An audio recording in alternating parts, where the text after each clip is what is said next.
કે ત્વમ પદાર્થના શોધન વખતે આપણે કહીએ કે વાચ્યાર્થ ભાગ, અંતઃકરણ, અવિદ્યા આદિ છે એનો આપણે બાદ કરી દઈએ. એ તો આપણા હાથની વાત થઈ કે આપણને એ છોડવું જ છે ને એના માટે તો આ બધી મહેનત આપણે કરીએ છીએ. અને એ તો આપણે વિવેકનો યથાર્થ ઉદય થતા છોડી દઈએ કે એમાંથી અવિદ્યા ભાગ થયો, ઉપાધિનો ભાગ, તો ત્વમ પદાર્થનું શોધન થઈ જાય. પણ પરોક્ષ રૂપમાં રહેલો તત્પદાર્થ ઈશ્વર પરમાત્મા એ જો પોતાના માટે વાચ્યાર્થનો ભાગ છોડવા ન માગે તો શું કરવું? કારણ કે એ તો પરોક્ષ રહ્યો, એ તો આપણી સમક્ષ છે નહીં. આપણે પ્રાર્થના દ્વારા વિનંતી કરીએ અને કહીએ કે તારા સ્વરૂપમાંથી તું વાચ્યાર્થ છોડ, કારણ કે મેં તો મારું કામ કર્યું અને તું છોડ તો અસિપદમાં એકતા થાય, તત્વમ અસિ. પણ કદાચ એ તો એક પરમ સ્વતંત્ર પરમાત્મા કહેવાય, એને મનમાં આવે તો એ પોતાનો વાચ્યાર્થ છોડે અને મનમાં ના આવે તો ન છોડે. તો ત્યાં સુધી આપણને તો હાથ જોડીને રાહ જોવાની જ રહી. અથવા તો ભક્તો કદાચ એમ માને કે ત્વમ પદાર્થનું શોધન કર્યા પછી એટલે આ જ્ઞાન થયા પછી ભક્તિનો આશરો લઈએ આપણે અને પરમાત્માની શરણાગતિ સ્વીકારીએ અને પરમાત્મા પ્રસન્ન થાય અને આપણે કહીએ કે કૃપા કરો અને તમે તમારો વાચ્યાર્થ છોડો, તો તમારા લક્ષાર્થ અને મેં જે લક્ષાર્થ નક્કી કર્યો છે એ અસિપદ દ્વારા, મહાવાક્ય દ્વારા એકતા સિદ્ધ થાય. એક વિકલ્પ રૂપમાં કદાચ ભક્તો રજૂ કરે અને એ પ્રકારનું વર્ણન સંક્ષેપ શારીરિકમાં શરૂઆતમાં બતાવ્યું કે નગરની બહાર નીકળવા માટે 2 દરવાજા ખોલવા જોઈએ. એક તો આપણા ઘરનો, જે ઘરમાં આપણે એક નગરની અંદર કોટ હોય 4 કોટ, અને આપણા ઘરની અંદર આપણે રહેતા હોઈએ તો આપણો દરવાજો ખોલે, એ દરવાજો ખોલી અને આપણે બહાર નીકળીએ. અને પછી નગરમાંથી બહાર નીકળવું હોય તો મુખ્ય કોટનો જે દરવાજો છે એ ખોલવો જોઈએ. પણ એ દરવાજો ખોલવામાં આપણે સ્વતંત્ર નથી. એમાં તો એ રાજાની આજ્ઞા પ્રમાણે, એના સમય પ્રમાણે એ ક્યારે ખોલે એ એની રાહ જોવાની રહી. એટલા માટે એમાં આપણે પોતાનો દરવાજો ખોલવામાં સ્વતંત્ર છીએ, ગમે ત્યારે ઘરનો દરવાજો ખોલી શકીએ, પણ એનો દરવાજો ખોલવામાં આપણે સ્વતંત્ર નથી. એટલા માટે ત્યાં 2 સાધનની અપેક્ષા બતાવી, ભક્તિ યુક્ત જ્ઞાન, એવું વર્ણન સંક્ષેપ શારીરિકની શરૂઆતમાં બતાવ્યું કે ઘણા મહાપુરુષો આ રીતનું માને છે. પણ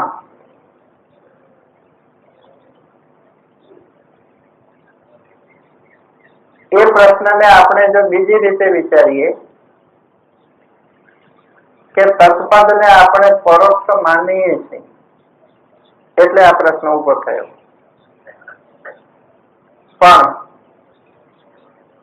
જે પરમાત્મા છે એ જગતના અભિનિમિત ઉપાદાન કારણના રૂપમાં છે. આવું જ્ઞાન તો ત્વમ પદાર્થનું શોધન જે કરી ચૂક્યો હોય એને થયેલું જ હોય. એ સાવ તો પરમાત્માને આસમાનમાં રાખી શકે નહીં, એવો અબુધ એ ના હોય.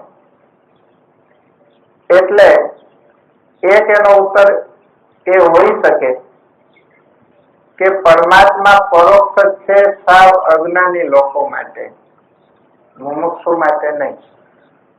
મુમુક્ષુ માટે તો પરમાત્મા જગતના ઉપાદાન કારણ રૂપમાં હોવાથી સર્વ સ્વરૂપે પરમાત્મા રહેલા છે. સર્વ રૂપમાં એ છે.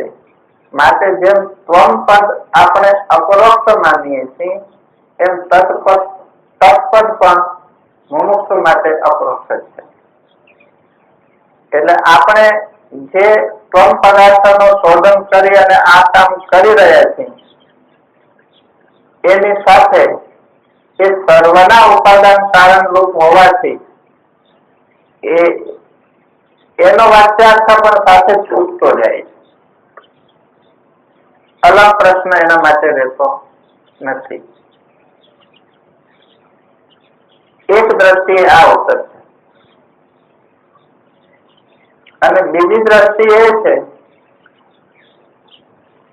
કે મુમુક્ષુ સાચા અર્થમાં જે હોય, જેને સદગુરુ પાસેથી શ્રવણ મનન નિધિધ્યાસન યથાર્થ રૂપે કરેલું હોય અને આ પદાર્થ શોધન પ્રાપ્ત થયું ત્વમપદનું, એમાં આપણે શરૂઆતમાં કહ્યું કે ગુરુની આંખ જે આપેલી છે પરમ વિવેકની, એને અસંગતાની જે પાંખ આપી છે, એને નિષ્ઠાની જે સાથ આપી છે, તો આ ત્વમ પદાર્થના શોધનમાં ત્યાં શિષ્યની દ્રષ્ટિનું મૂલ્ય બહુ નથી, પોતાની માન્યતાનું બહુ મૂલ્ય નથી, પણ ત્યાં ગુરુની શક્તિ કામ કરે છે. તો પછી એના માટે તો સાક્ષાત પરમાત્મા સદગુરુ સિવાય અન્ય કોઈ હોઈ શકે નહીં. અને એ સદગુરુ પરોક્ષ નથી પણ સાક્ષાત અપરોક્ષ સમક્ષ જ છે, પ્રત્યક્ષ રૂપમાં છે. એટલા માટે ત્વમ પદાર્થના શોધનની સાથે તત્પદાર્થનું શોધન પણ ભેગું થઈ જાય. કારણ કે હવે તો સદગુરુ જો પરમાત્માના રૂપમાં શિષ્ય માટે છે અને એ ગુરુ તો તત્પર જ છે પોતાનું વાચ્યાર્થ છોડવા માટે. કારણ કે પોતાનું શુદ્ધ સ્વરૂપ જેવો હું છું એવો જ તું છે.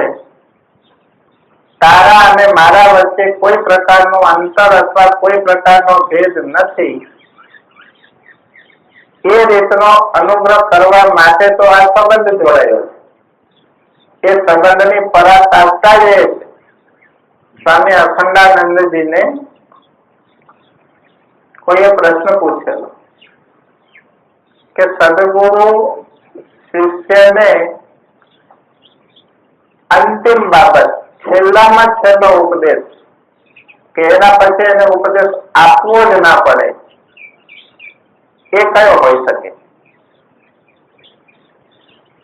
સદગુરુનું શિષ્ય માટેનું છેલ્લું વાક્ય કયું હોઈ શકે? એવો કોઈકે પ્રશ્ન કરેલો. તો એના ઉત્તરમાં એમને કહ્યું કે એમનું છેલ્લું વાક્ય એ છે કે સાચા અર્થમાં તું શિષ્ય અને હું ગુરુ આ ભેદ નથી. તારી દ્રષ્ટિમાં સ્વયં પરમાત્મા ગુરુના રૂપમાં અને શિષ્યના રૂપમાં છે. એટલા માટે હવે એ એક જ તત્વ અવશેષ રહે છે. આ ભેદ ઔપચારિક છે, સાચો ભેદ નથી. આ એનું છેલ્લું વાક્ય હોઈ શકે. એટલે એનો અર્થ એ થયો કે પોતાનો વાચ્ય અર્થ છોડવા માટે તો તત્પર જ છે. એટલે એ તત્પદની આપણને બહુ ચિંતા કરવાની નથી, પણ આપણે આપણું કામ બરોબર યથાર્થ રીતે એનું શોધન કરી અને અસિપદ દ્વારા જે એકતા સ્વતઃ સિદ્ધ છે. કારણ કે મહાવાક્ય જે છે એ ભવિષ્યના ફળ માટે નથી. તે તું છે એનો અર્થ એ થયો કે તું જાણ અથવા ન જાણ, તું જ્ઞાની હો યા અજ્ઞાની, પણ તે શું છે? એટલે તારું વાસ્તવિક સ્વરૂપ આ જ છે. પણ એને ન જાણવા રૂપ અજ્ઞાનતાના કારણે જે આ વિટંબના ઊભી થઈ એને દૂર કરવા માટે આ પ્રશ્ન, આ ગ્રંથ અથવા શાસ્ત્રો એ બધા રચાયા. એટલે જે અજ્ઞાનતાના કારણે પ્રતીત થતું હોય, આ હવે સ્વમ પદના પદાર્થ શોધનનો નિષ્કર્ષ કે ચિદાભાસ અને સાક્ષીનું જોડાણ પોતાના સ્વરૂપના અજ્ઞાનથી હતું. તો અજ્ઞાનથી જે પ્રતીત થતું હોય એ વસ્તુતા એ હોય જ નહીં. અને જ્ઞાનથી જે વસ્તુ પ્રાપ્ત થતી હોય એ વસ્તુતા એ પહેલેથી પ્રાપ્ત થયેલી જ હોય. એટલે જ્ઞાનથી પ્રાપ્તની પ્રાપ્તિ થાય છે અને નિત્ય નિવૃત્તિની નિવૃત્તિ થાય છે. એટલે જે કામ આપણને કરવાનું છે, જેના માટે આપણને આ મનુષ્ય શરીર મળ્યો છે, એ કામ એક દ્રષ્ટિએ થયેલું જ છે. એમાં કોઈ બન્યું બગડ્યું નથી, કારણ કે પોતાનું બ્રહ્મત્વ અક્ષુણ છે. એમાં કોઈ વધઘટ થઈ નથી, પણ નિત્ય નિવૃત્ત છે એવી સમજ આવવી જોઈએ. પ્રાપ્તની પ્રાપ્તિ છે એવી સમજ આવવી જોઈએ. એટલે વસ્તુ આપણાથી ભિન્ન અથવા ખોવાઈ ગઈ છે એવું નથી, પણ કોઈ કારણો વરસાદ એનું શું કારણ છે એનું કારણ પૂછાઈ શકાય એમ નથી. અજ્ઞાનથી આ કઈ ગડબડી થઈ, માયા શક્તિથી ગડબડી થઈ, પરમાત્માના સંકલ્પથી કે શું, એ કારણનું કારણ પૂછવાનું નથી. પણ જે છે અત્યારે એ કઈક થયું, તો જે થયું તે હવે થવાનું થઈ ગયું.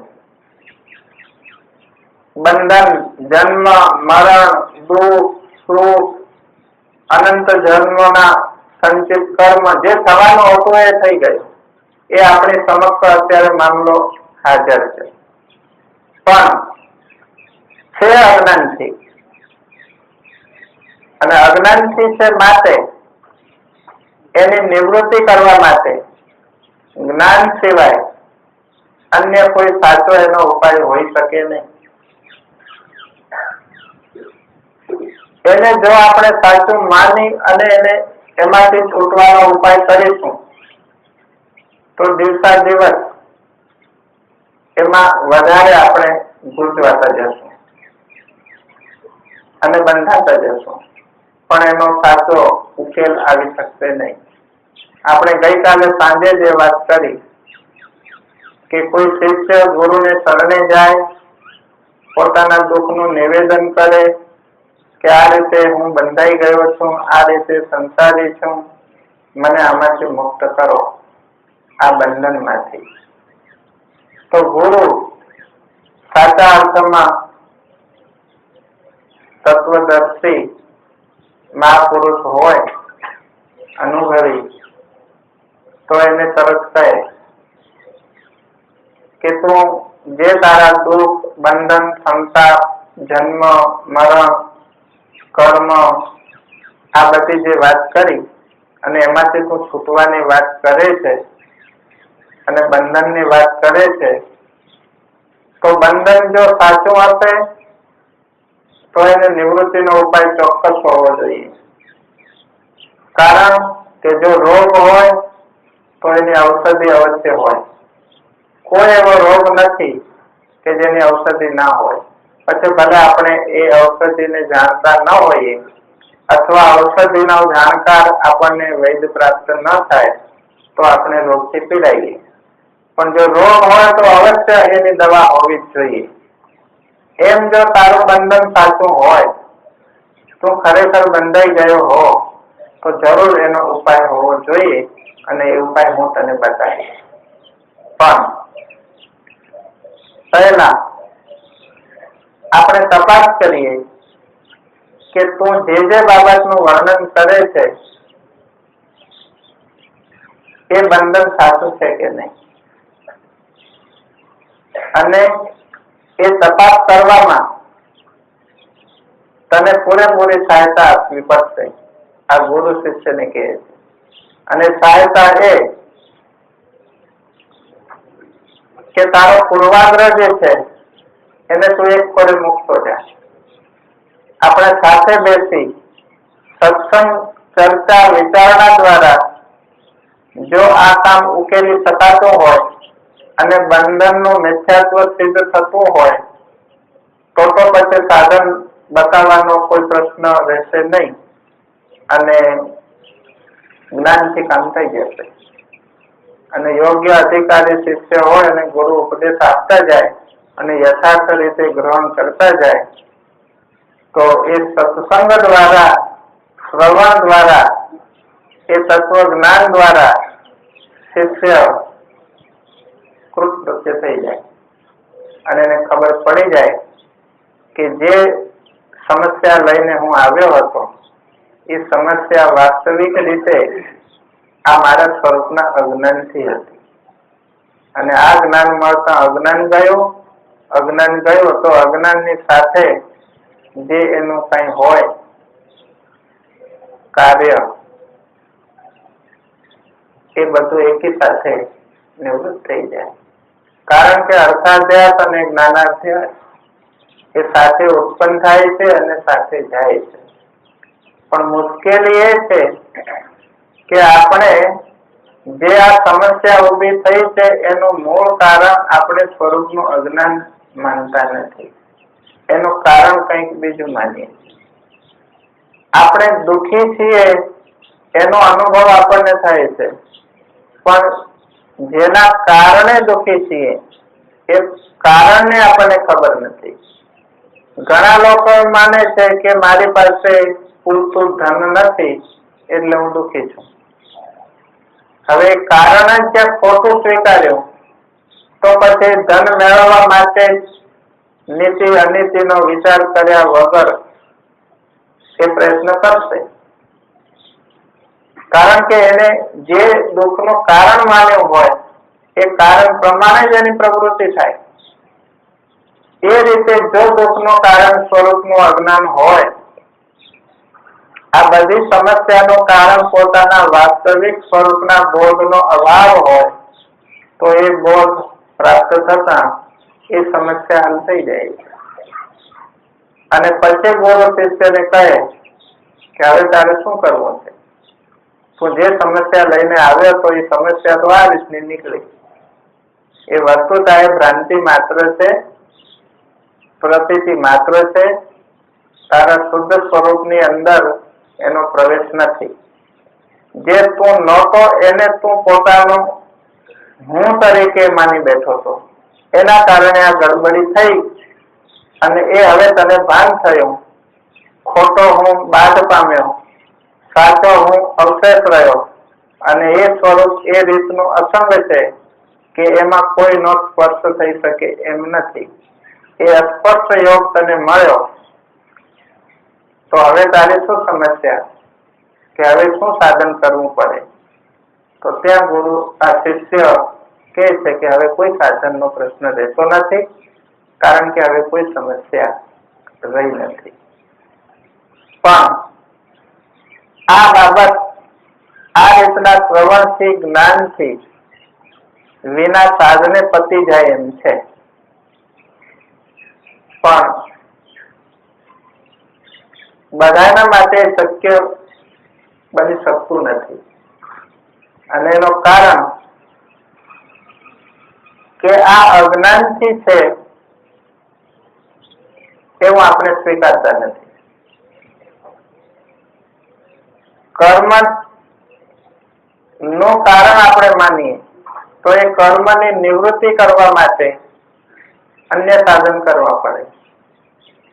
આપણે માનીએ કે મનની અશાંતિના કારણે, મનના સંકલ્પ વિકલ્પના કારણે આ સમસ્યા છે, તો એને શાંત કરવા માટે ક્રિયાત્મક સાધનનો આશરો લેવો પડે.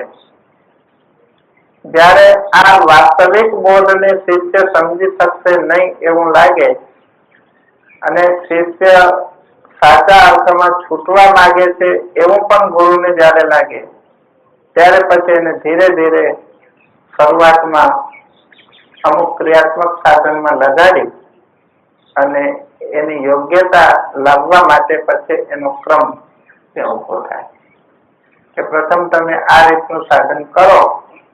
એ સાધન કર્યા પછી તમારા અંતઃકરણની અંદર જે પ્રકારની ફળશ્રુતિ મળે એ ફળશ્રુતિનું મારી પાસે નિવેદન કરજો. તો પછી આગળ શું કરવું એ આપણે વિચારશું. પણ મોટા ભાગે જો એ સાચા અર્થમાં મુમુક્ષુ ના હોય, સાચા અર્થમાં એ સાધક ના હોય તો કેવળ એટલાથી જ સંતોષ માની લે કે અમે અમુક ગુરુના શિષ્ય છીએ એટલે હવે અમારે વિશેષ કઈ કરવા જેવું હોતું નથી. એ જે કરવું હશે એ ગુરુ કરશે. તો આમ માનવાથી આ માર્ગે પ્રગતિ થઈ શકતી નથી. આવી માન્યતા ઓછા લોકોમાં નથી, ઘણા બધા લોકોમાં આ માન્યતા છે. ઘણા બધા લોકો આ માર્ગે આવે છે પણ બતાવેલા સાધન પ્રમાણે એ સાધન કરતા નથી. વસ્તુતા તો આપણે પહેલા જે વાત કરી સ્થિતિ તો એવી જ છે કે આમ સહેલાઈથી કામ પતી જાય પણ ન પતે તો પછી આ સ્થિતિની વાત છે. પણ જે સાધન હોય એ સાધન કર્યા પછી એનું અંતિમ ફળ શું મળે, એનું અંતિમ પરિણામ શું આવે એ તમે સાધન લેતી વખતે જ એમને પૂછો અને એ ફળ મળે ત્યાં સુધી એ સાધન કરો. ફળ મળ્યા પછી ગુરુ પાસે ફળ રજૂ કરો કે આપેલા સાધન મુજબ એનો તમે કહ્યું તો એ મુજબનું આ પરિણામ ફળ પ્રાપ્ત થયું. એ એમના ચરણે ધરો અને નવું સાધન લ્યો.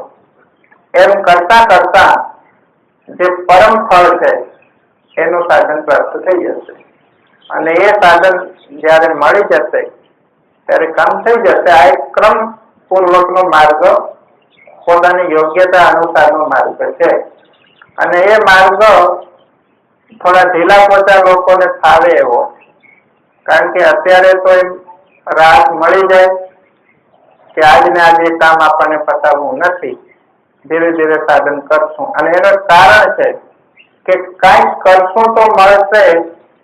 એ વ્યવહારની જે પ્રક્રિયાની ટેવ છે એ જ પ્રક્રિયાની ટેવ આપણે આ માર્ગમાં ઉપયોગ કરીએ.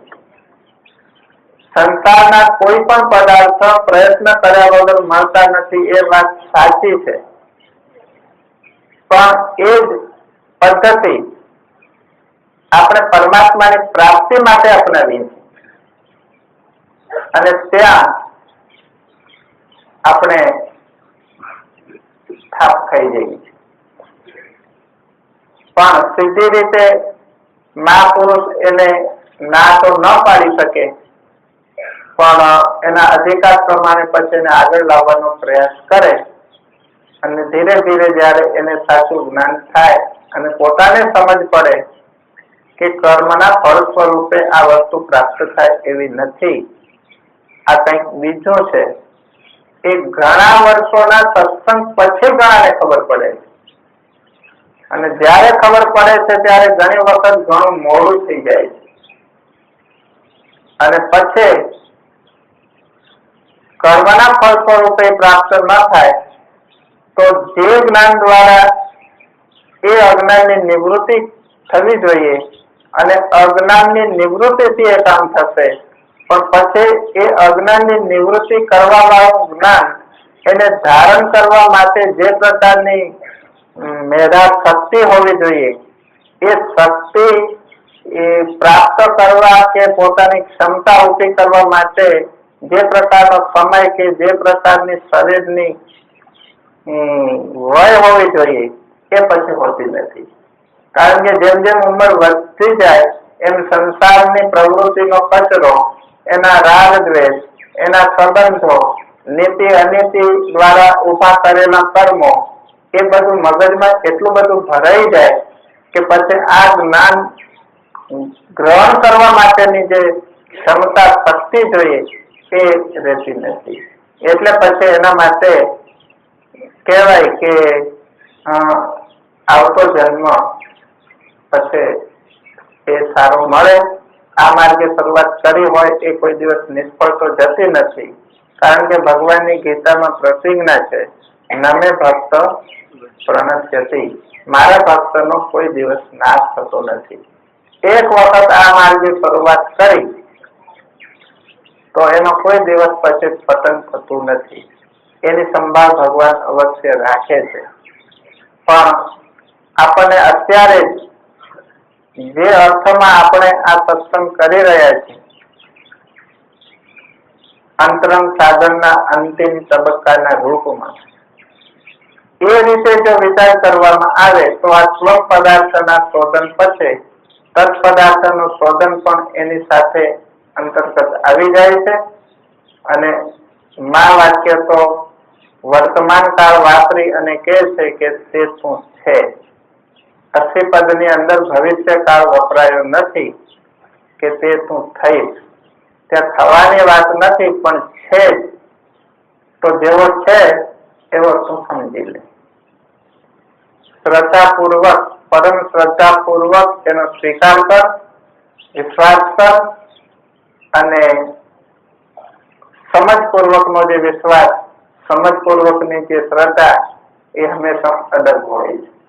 એ કોઈથી ડગી શકતી નથી.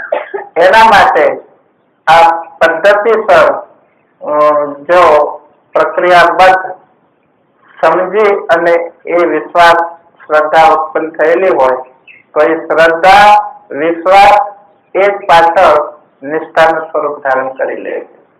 શરૂઆતમાં જે શ્રદ્ધા કહેવાય એ પછી નિષ્ઠા કહેવાય અને એ ફળ અહીંયા અત્યારે અને આજે જ આપણને એ પ્રાપ્ત થઈ જાય.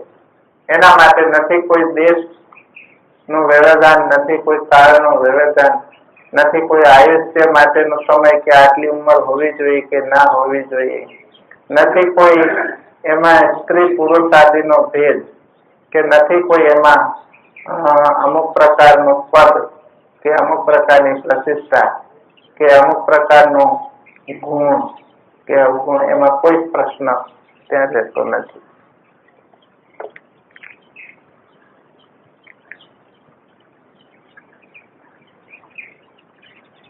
એટલે આ સ્વપદના પદાર્થ શોધનનું વર્ણન આ કુટસ્થ દીપમાં બતાવી અને અંતે હવે એની એકતા નું પ્રતિપાદન કરશે.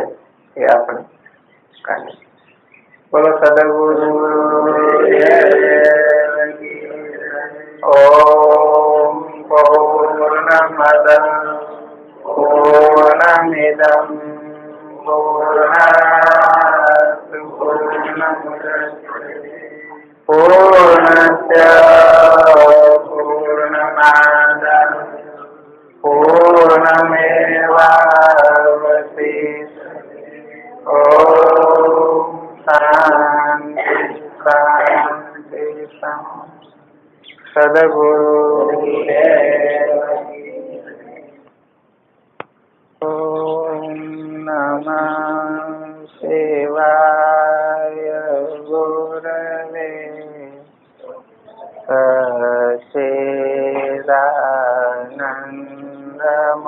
સચ્ચિદાનંદમૂર્તયે નિષ્પ્રપંચાય શાંતાય નિરાલંબાય તે ગુરુર્બ્રહ્મા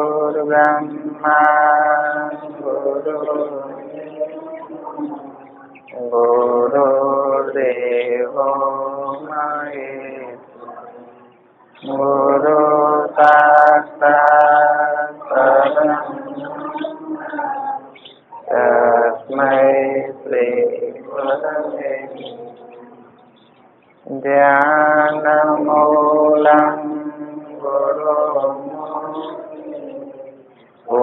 પૂજામૂલં ગુરુપદં મંત્રમૂલં ગુરુ મોક્ષમૂલં બ્રહ્માનંદં પરમસુખં કેવલં દ્વંદ્વાતીतं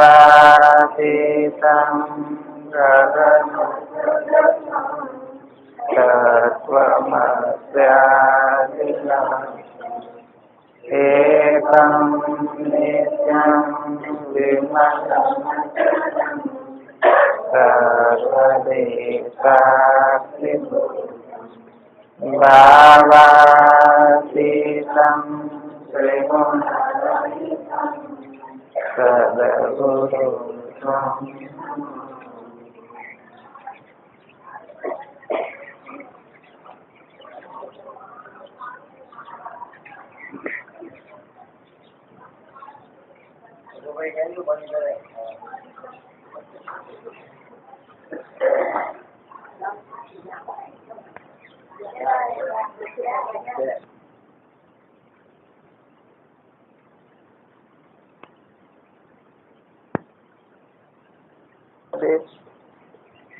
પ્રકરણની અંદર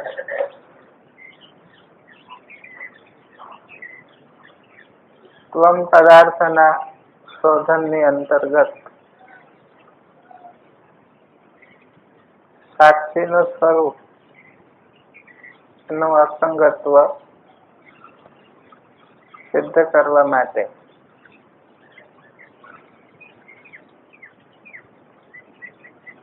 એ અસંગની અંદર જે પ્રકારનો સંગ અજ્ઞાન દશામાં પ્રતીત થાય છે એનું નિરૂપણ અત્યારે ચાલે છે. કોઈ પણ રીતે જ્યાં સુધી પોતાનું અસંગત્વ અનુભવમાં ના આવે ત્યાં સુધી પોતાનું સર્વાત્મકપણું અનુભવમાં આવતું નથી. અસંગપણાની અંદર પણ બે પ્રકાર બતાવ્યા છે. એક અસંગપણું જલ કમલવત, જેને નિર્લેપ ભાવ કહેવામાં આવે છે. એ અભ્યાસજન્ય છે. પ્રવૃત્તિની વચ્ચે પણ પ્રવૃત્તિની અસર આપણને ન પહોંચે અને આપણે અસંગ રહી શકીએ. કર્મ કરતી વખતે કર્મ કરવાનો મારો અધિકાર છે, પણ ફળની અપેક્ષા કે ફળમાં મારો અધિકાર નથી, આવા પ્રકારનો ભાવ જો અંતઃકરણમાં આવે તો એ અભ્યાસજન્ય અસંગપણું સિદ્ધ થાય.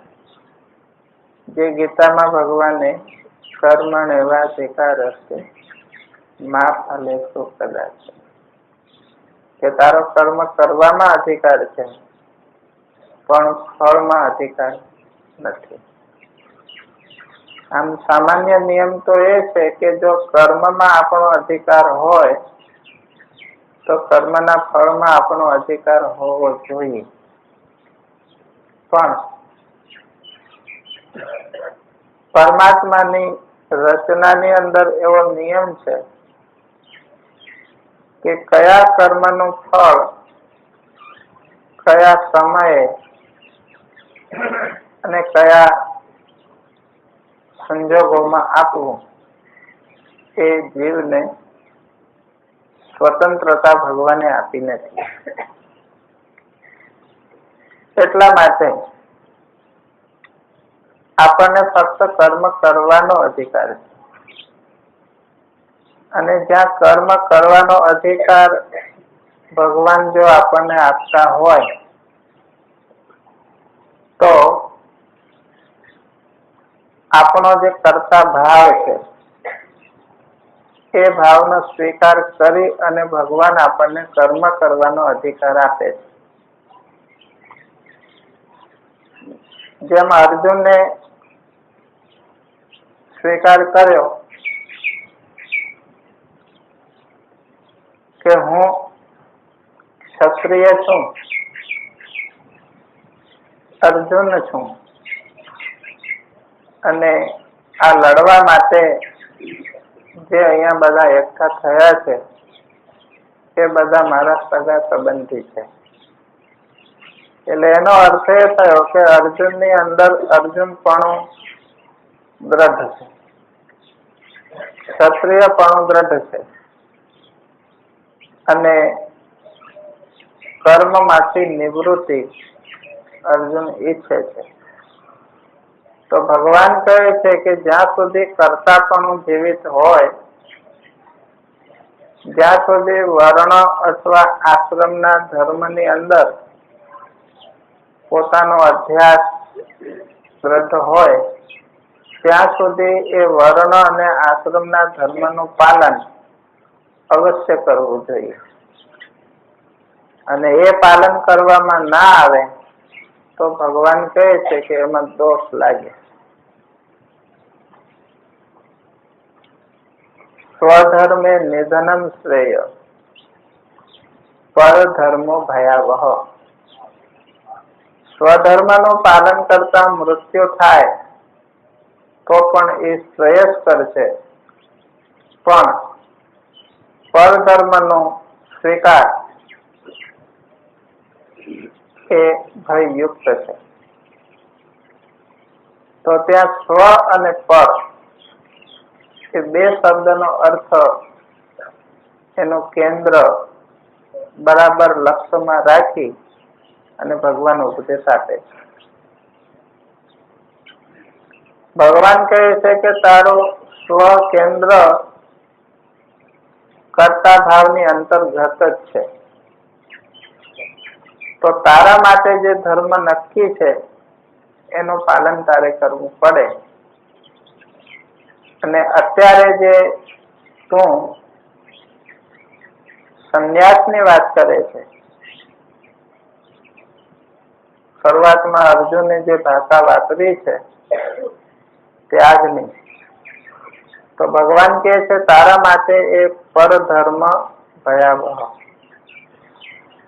એ અત્યારે તારા માટે એ ધર્મ ભયયુક્ત છે, તો એમાંથી છૂટી ન શકે. એટલે આ ગીતાનો ઉપદેશ લક્ષ્યમાં રાખી અને આપણને કર્મ કરવું પણ ફળની અપેક્ષા ન રાખવી, તો એના દ્વારા એક પ્રકારની અસંગતા જે ઊભી થાય ફળ તરફની, એ અભ્યાસજન્ય અથવા હેતુપૂર્વકની અસંગતા છે. અને વાસ્તવિક રીતે જે કુટસ્થ સાક્ષી આત્મા અસંગ છે એનું અસંગત્વ એ એનાથી ભિન્ન પ્રકારનું. જ્યારે ચિદાભાસ, કર્તા ભાવ, અંતઃકરણ આ બધાથી પર જે પોતાનું લક્ષાર્થ સ્વરૂપ જે છે એનું જે અસંગત્વ છે એ અસંગત્વ હેતુપૂર્વકનું નથી, પણ સ્વરૂપ લક્ષી છે. જેમ જળ કમળવત, એમાં જળ અને કમળ એ બંનેનો સ્વીકાર છે, પણ કમળનો સ્વભાવ એવો છે, સ્વરૂપ એવું છે કે જળમાં રહેવા છતાં એની અંદર એનો પ્રવેશ થતો નથી, પોતે નિર્લેપ રહી શકે છે. પણ ત્યાં બેપણું, દ્વૈતપણું છે અને એ વ્યવહારની અંદર બહુ ઉપયોગી છે. કોઈ પણ સત્કર્મ કરો પણ એમાં અસંગત્વ ભાવ રાખો, જળ કમળવત. પણ અહીં તો પરમ તત્વ ને લક્ષ્યમાં રાખી અને વાસ્તવિક અસંગપણાનો પ્રશ્ન ત્વમ પદાર્થના શોધનની અંદર રહેલો છે. તો એ આત્મા કુટસ્થ અસંગ એ રીતનો છે કે એનાથી ભિન્ન બીજા કોઈનું અસ્તિત્વ નથી. પારમાર્થિક સત્તાની રીતે રજ્જુનું અસંગત્વ એ રીતનું છે કે એમાં જેટલું વિવર્ત રૂપે, સર્પ રૂપે જે કઈ પ્રતીત થાય છે એના આધાર તરીકે, અધિષ્ઠાન તરીકે રજ્જુ છે, પણ જેનો આધાર અને જેનો અધિષ્ઠાન પોતે રજ્જુ છે એ વિવર્ત વસ્તુ સ્વયં પોતે છે જ નહીં, કેવળ દેખાવ માત્ર ત્યાં બેપણાનો થાય છે. એટલા માટે જે અધિષ્ઠાન કુટસ્થનું અસંગપણું એ વાસ્તવિક અસંગપણું છે. સૃષ્ટિની રચના ભગવાને કરી અને એમાં પંચભૂતોની રચના થયા પછી એમાં જીવ રૂપે ભગવાને પ્રવેશ કર્યો અને એ જયારે સૂક્ષ્મ શરીર આદિ અપંચીકૃત જે ભૂતો, સૂક્ષ્મ શરીર એની સાથે એ જીવપણું વિશિષ્ટ રૂપથી જોડાયેલું છે.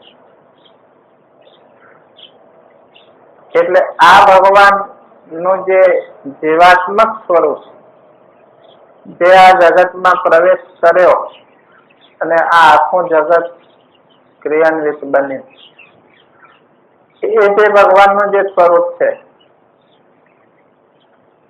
એમાં માયાનો સંસર્ગ સમાયેલો છે સાથે. પણ એ સ્વરૂપની અંદર જે તત્પદનો લક્ષાર્થ જે છે એનું જે અસંગત્વ છે એને એમાં પ્રવેશ કર્યો નથી.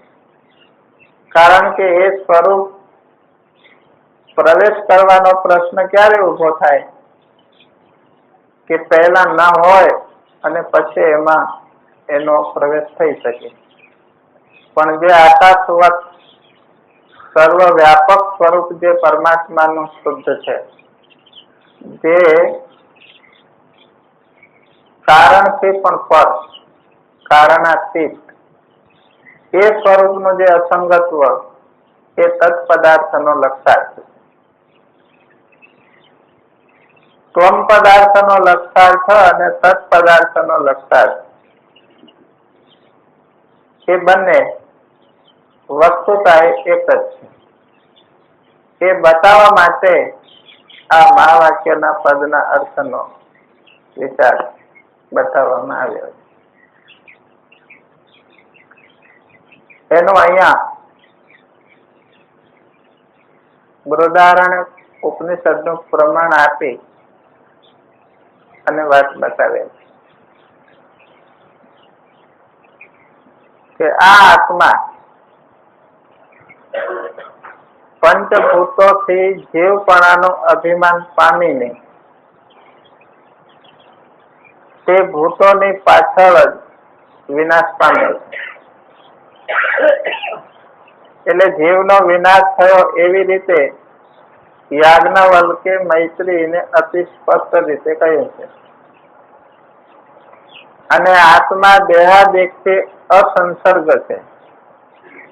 એ પ્રમાણે અસંગપણાના કથનથી આ આત્મા અવિનાશી છે એવી રીતે કુટસ્થનું વિવેચન કર્યું છે.